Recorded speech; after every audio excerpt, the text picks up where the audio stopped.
Captain on the bridge.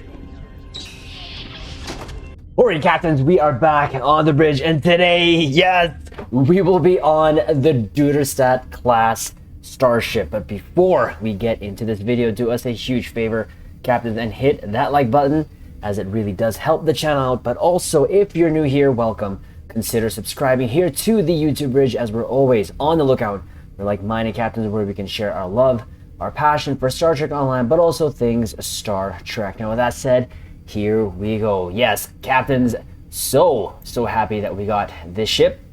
And huge shout out to Mikey for gifting us the dude, as we also call it here on the bridge. So what we're going to do in this video is share the build that we did on the dude. We're going to go over the weapons, space set, consoles, trade stations, and docked, and take it into a cure advance and see how it does. Yes, so captains, again, this ship is the DUDERSTAT class.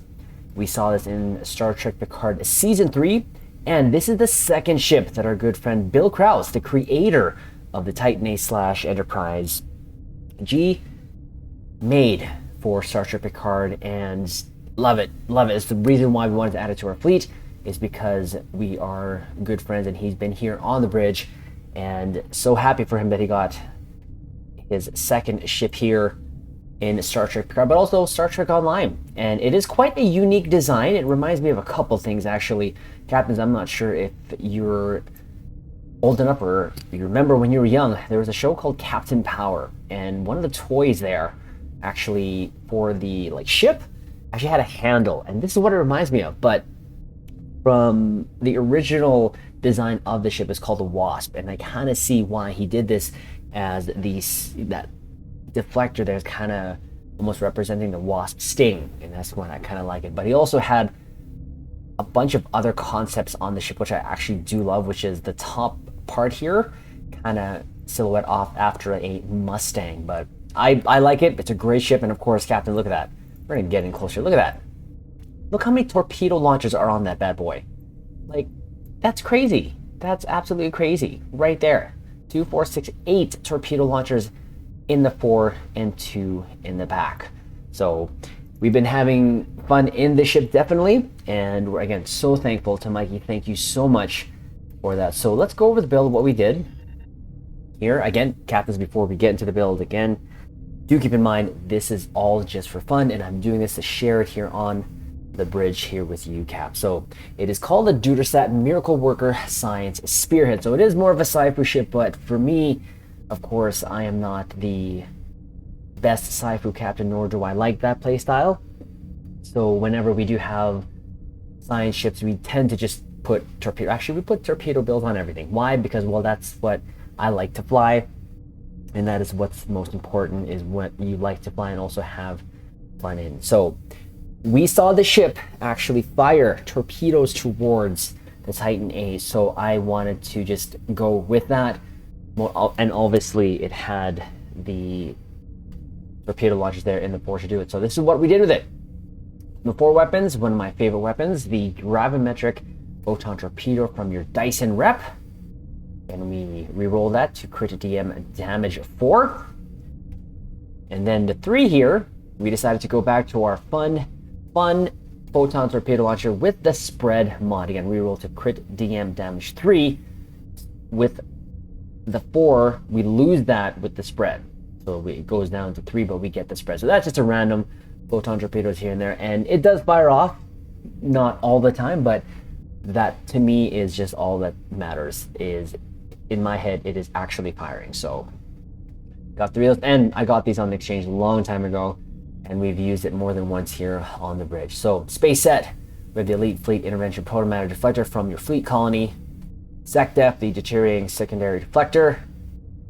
Got that off the exchange. Prevailing innovative impulse engines from your competition rep. We're using the Tholian Nucleating Warp Core. That was an event prize. And we're using it because of the secondary sort of effects of it, which upon defeating an enemy creates 1 to 2 Tholian warp crystals that deal 16,116.1 radiation damage when enemies collide with it. Additionally grants 2,361.1 points of secondary shielding for 20 seconds when allied players get near it. So it helps a little bit, and that is what is most important. Next up is the Tilly's Review Pending Modified Shield from, of course, your Discovery rep. In the aft weapons is what we decided to go with, the Elite Fleet Jernor Tricobalt Mine Launcher, again from your Fleet Colony. Again, reroll to DM damage 3.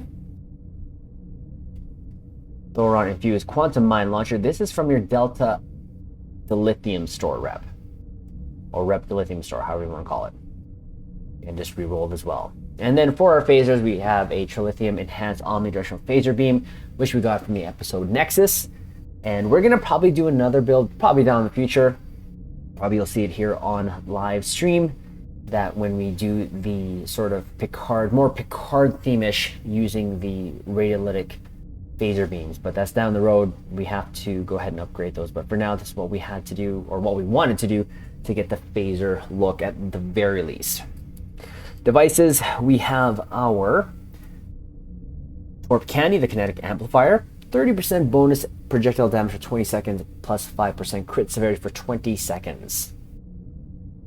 We use our temporal negotiator to help our bridge officer cooldowns, and of course the Kobayashi Maru transponder for its buff goodness. Consoles, this is what we decided to do here. We went with the Advanced Tactical Vulnerability Locator for torpedoes for the plus 2% crit chance and plus 34.5% torpedo weapon damage. Now we are going to use the console that comes with the ship because, well, it came with the ship, so we're going to use it. And that is the Energy Being Habitat, plus 2.9% critical chance, so not bad. And what does it do? Well, it releases a Calamarian. So store power levels in an Energy Being ally opens the Energy Being Habitat, allowing the allied Calamarian to assist in combat for 45 seconds. Because Calamarian copies current power levels, its attack deals 1,716.8 electrical damage to up to 5 targets in a narrow cone. 1% bonus damage per point of copied power. On returning to its habitat, for each power level, the Calamarian adds 30 power plus the difference between current and copied values over 10 seconds. Sure, it's a thing, and we're going to use it. Next is the Agony Redistributor, which of course comes from the Adamant in the C-Store. Great ship. Gives me some flight turn rate, but the Agony Redistributor reapplies portion of damage dealt in AoE. Each second up to 12 seconds almost of hull depleted from target is stored.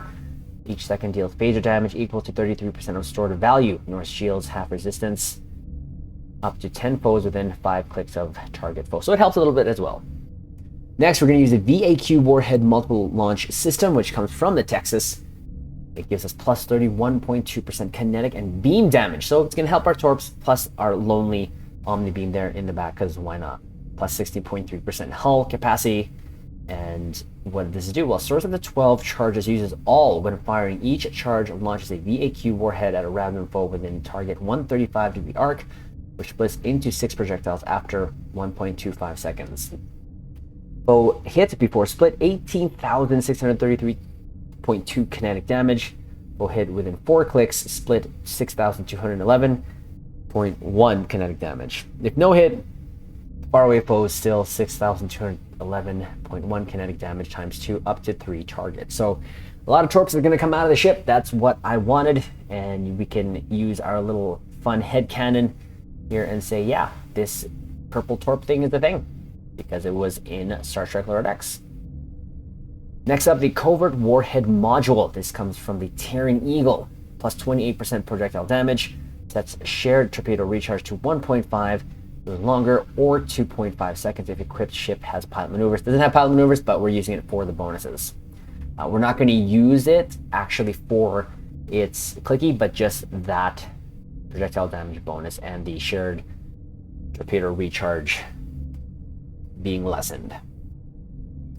Next up, we're going to use the ferrofluid hydraulic assembly from your Terran rep for its max hit points, but also minus 0.5 seconds shared torpedo recharge time. The ordnance accelerator from your gamma rep, minus 1.5 second shared mine recharge time, plus 20% mine recharge speed, plus 26.3 projectile weapon damage, plus 26.3 phaser directed energy weapon damage. So it helps. It's there to help. Next up, one of our favorite, of course, the dynamic power reducer beam module. For a little bit of a survivability, this comes from the prototype Dreadnought, aka the Atlas, which you can get from your event prize, which as of this video has been buffed now for 2024, and a great buff. So plus 11.3 all damage resistance rating, plus 19% directed energy damage. The clicky bonus damage resistance, hull regen. So for 20 seconds, 40% bonus damage while above 80% hull, plus 100 bonus damage resistance rating, plus 500% hull regen. So love this console. Helps us a lot for survivability. We've got the Swarmer Matrix, just got this from the exchange a long time ago, but plus 30% turn speed, flight speed, and damage for your hangar pets and targetable torpedoes, which we do have because of the gravimetric torpedo. And then it gives us plus 50 projectile weapon training. And we're going to use this to pair up with our omnidirectional beam experimental power redirection, which comes from the Excelsior, one of our highly recommended ships for your event campaign. Fun ship and a fun console. It is a beam overload FAW Symphony. It's beautiful. Plus 90.9% increase energy damage, plus 13.3 Starship weapon amplification, improves critical hit severity with weapons. And then what does it do? Well, experimental power redirection, overwhelming area beam attack to self for 15 seconds, plus 60% energy weapon damage, scales with engine, shield, and aux power, swaps randomly between beam overload 3 and fire at will 3. It just sounds like a beam overload FAW Symphony, like I said before. Each second applies auxiliary phaser beam array overload at will 3 to random targets times 4, dealing 686.5 phaser damage to each. Kills increase the number up to times 14. So very fun console. And the last two consoles here in our tactical slot, we have the Advanced Tactical Vulnerability Locators, 4 torpedoes for the plus 2% crit chance and 34.5% torpedo weapon damage. Captains, I have not T6X or X2 this ship, because as always, you just kind of want to see what it's capable of as a vanilla. But it did really well, and I will show that in a second. Now, I do have my Pendevers helping me though. I do only have it up to 600 because we were doing before the cap, and we're doing fine now. So that's why I keep it that way. But with that said, that actually gives our stats 42.4% crit chance and 167% crit severity. Not bad, it's okay. Our skills have not changed, nor do we feel the need to change them because we're doing fine, as we mentioned. There they are. You want to pause that, but that's 8 in engineering spent, 10 in science spent, and 28 in tactical. Specializations, Intel Primary Temporal Operative is our secondary. Traits, this is what we did. Have a good day to die, hot pursuit, into the breach, kinetic precision, unconventional systems, intelligent agent attaché, self-modulating fire, Terran targeting systems, superior projectile training, and the Boimler effect. And for our starship traits is what we use: piercing projectiles, ceaseless momentum, entwined tactical matrices, the ruin of our enemies, universal designs. Space reputation is what we got. Again, nothing too different from my torp build. Advanced targeting systems, torpedo pre-fire sequence, precision, Omega kinetic shearing, and Tyler's duality. For our stations left, right, top to bottom, chemosite laced weaponry, mines dispersal pattern beta 1, and because we're using Dr. Crusher here, we're using Psi Team. Why? Because that gives us an additional high yield 1 whenever we activate it. So on top of our torp spreads, we're going to be adding a high yield. Distributed targeting, beam fire at will, and torpedo spread 3 is our main damage dealer. Emergency powered engines, emit unstable warp bubble, eject warp plasma. Here we have structural analysis, tractor beam, delayed overload cascade, big booms, 3 big booms, and we're going to use mixed armament synergy 3 because it is a miracle worker. So to our dopes, we'll go to our dopes. is what we got helping us on the ground. In space, Neil Falconer, increased damage versus Zeberg. Elder Milikatan, increased damage versus all. And for our space ones, this is what we went with. Emergency Con Officer, recharges evasive maneuvers when emergency power to edges is activated. Law, chance to reduce the time to recharge torpedoes. Projectile Weapons Officer here, another one, chance for stacking crit severity buff on firing projectiles. And another Projectile Weapons Officer, chance to reduce the time to recharge mines. Delirene, for increased damage versus Zeberg again, and just because Brad Boimler, toxic clouds from torpedoes. And yes, we have torpedoes. So now the weird thing is on my ship, and I'm not sure you captains who have the DUDERSTAT, so I named this the USS Bill Krause II, of course after the creator of the ship. But when you go here, it says the USS Weimar. That is the ship that it came with when I opened the box, and I don't know why it's not changing. So unless I'm missing something, that's the first time I've ever seen that, but whatever. So what we're gonna do now is go over to Cure Advance, and what we're gonna do there is take out the left side docking station, clear up the box heading towards the Kang, because we gotta protect the Kang. Go to the right, clear that one up, and then clear up any remaining enemies heading towards the Kang, and then clear up the middle dock, and then finish off the TFO. And yes, we've been, like I said, it's been a fun ship to fly, and now we get to once again test it against Zeberg, because we like Zeberg. Zeberg is Zeberg. So it's just gonna go Cure Advance, and of course I just passed it. Right there. And here we go. So again, a very, very capable ship. More capable in other captains, especially when it comes to Saifu, because I am not a Saifu captain. Now, any build will work on any ship as long as you synergize the build and focus mainly on one damage type. For us, torpedoes, because that's just the way we fly. We love the torpedo flying, or torpedo fusing. That is our main thing. We've always loved it when we've seen a starship on screen always fire torpedoes, and I feel like that's just should always be kind of the main damage dealers. Again, you can put any build on any ship you want, and I've seen captains, of course, use Saifu abilities on the ship and do quite well. This one surprised me in an IAC, and again, we'll go over that as soon as we get into this cure. Of course, it's going to be good. Now, I will warn you, Captain, there may be some lag here. It has been happening, so it is a thing. So hopefully it doesn't happen, but we may just have to deal with it. It's been pretty bad. Right, let's do this. Let's go in with the dude. The dude. Left over first. Mines out. Yashimaru out.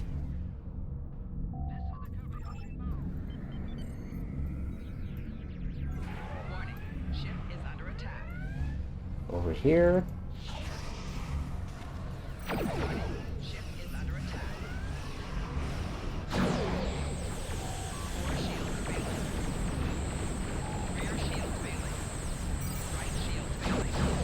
Take the similar out. We'll come back to the ships if we have to. We gotta clear out these guys first because they're heading over here. Look at them torpedo spreads doing their thing. Head over here.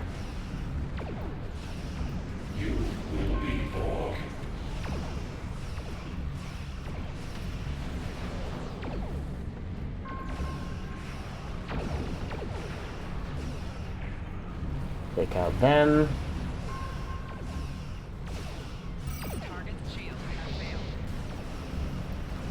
Start working on these guys because they're going to start shooting at the Kang.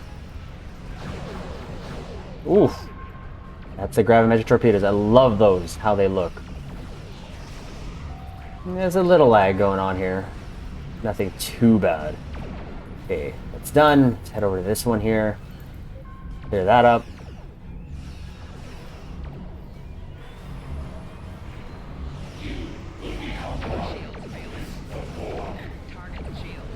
Take it out as best as we can.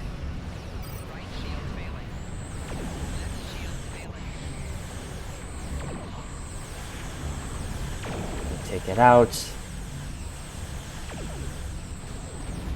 Take out this Borg Raptor here. Now we're gonna get the Negvars there.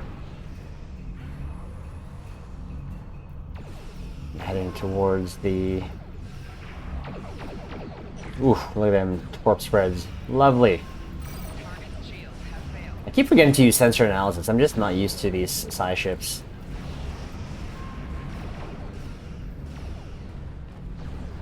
Let's take that out. Okay, perfect. Last one, Caps. Take this out. Show the Borg what the dude can do.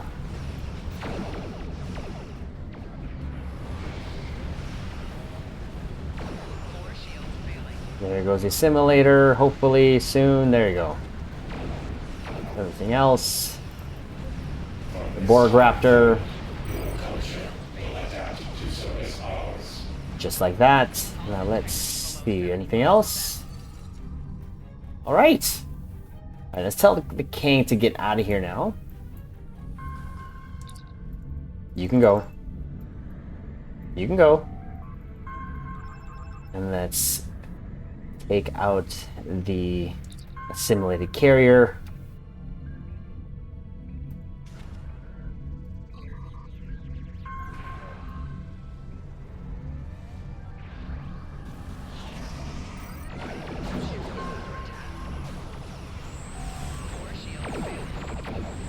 Woo! The torps are lovely. Ooh, yes, John! Oh, that was just wonderful, wasn't it, Caps? Awesome. As you can see, Caps, quite a capable ship. Okay, one sec, sir. We're gonna take our Shelfie. Captains, if you don't know what that is, that is our ship selfie and possibly what we'll use here for the thumbnail of the video, and there's some lag there. It wasn't as bad, but it was definitely there. Let's get that shine underneath that hull, shall we? Get that straight on. Woo!